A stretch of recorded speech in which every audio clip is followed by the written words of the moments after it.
You've seen it, right? That one mysterious symbol that just seems to be everywhere when you start looking into secret societies. Well, today, we're going to crack it wide open. Because it represents a force that's actually shaping your reality, like right now, as you're listening to this, whether you know it or not.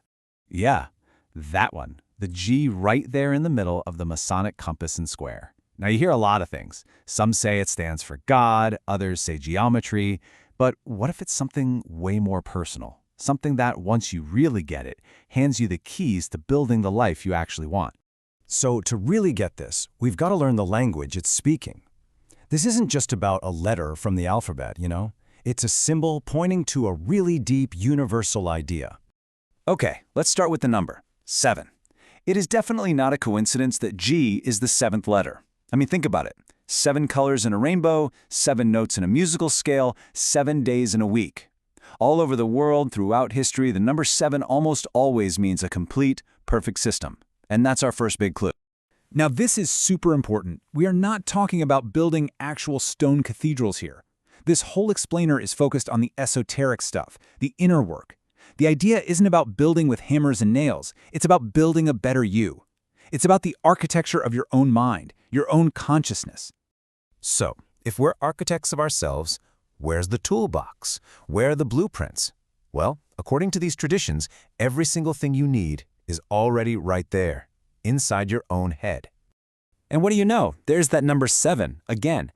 The idea is that your mind has these 7 core functions, like apps, always running in the background, processing every single thing you experience. And for most of us, most of the time, they're running on complete autopilot, just shaping our world without us even noticing. And here they are. How you perceive things, how you interpret them, your imagination, your emotions, your will, your memory, and your intuition.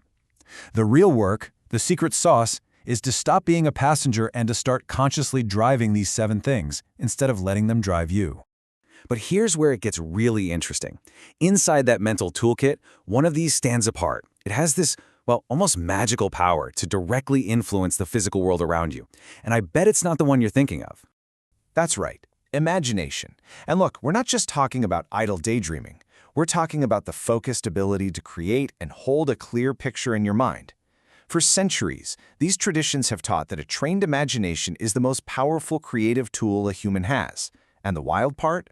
Modern science is finally catching up. Get this. There was this incredible study back in 2004. They had one group actually work out, lifting weights. But another group? They just sat in a chair and vividly imagined working out. The results were insane. The imagination group increased their muscle strength by 22%. Without lifting a finger. That's the kind of power we're dealing with here. So here's the bottom line. Your brain, your entire nervous system, can't really tell the difference between something you intensely imagine and something that's actually happening. That's it. That's the bridge. That's how a thought starts its journey to becoming a thing in the real world. Okay, so we've got these 7 mental tools, and we know imagination is like a super tool. But what powers the whole system? What's the fuel for this creative engine? Well, to find that out, we've got to go back to the original mystery. This is the million-dollar question, isn't it? What is that G really all about? It's not some abstract concept like God or geometry. It's pointing to the creative, the generative force itself, the energy that makes things happen. So, what is it? That's it. One little word, care. And I know, it might sound way too simple, right? But just stick with me for a second because this is the master key that unlocks the whole thing. So when we say care, we're talking about where you point your focused attention and energy. It's the emotional juice, the fuel. I mean, just think about it. Everything in your life, your job, your relationships, your hobbies, it all exists because at some point you cared enough to give it your energy. And here it is, the gut check moment. You can say you care about 1,000 different things, but your actions, they are the ultimate truth teller. They never lie. Where you actually spend your time, your money, your energy, that is what you genuinely care about. Care creates action, and action creates your reality. It's a law, like gravity. Okay, so understanding this is one thing, but actually using it, that's where the real transformation happens.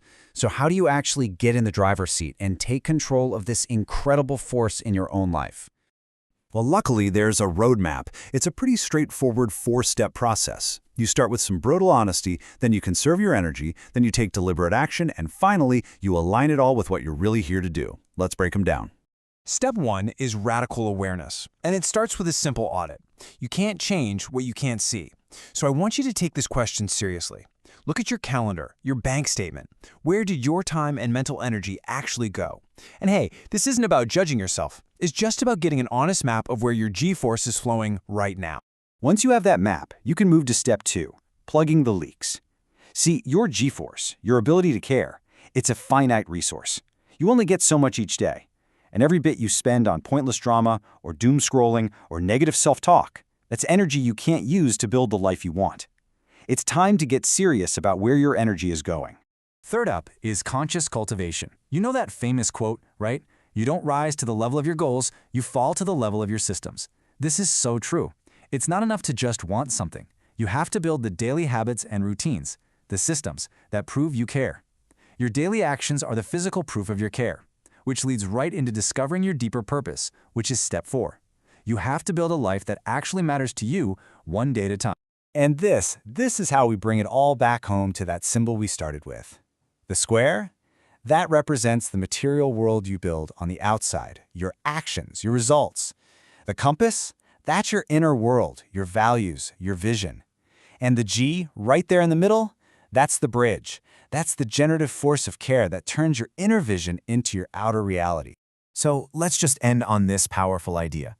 You can't control the weather, you can't control other people, you can't control everything that happens. But you have absolute 100% veto power over where you place your care. And that is everything. That is more than enough. So look, the final question here isn't whether or not you have this power. You do. You're using it every single second of every single day. The only real question left is, now that you know it exists, where are you going to consciously choose to direct it?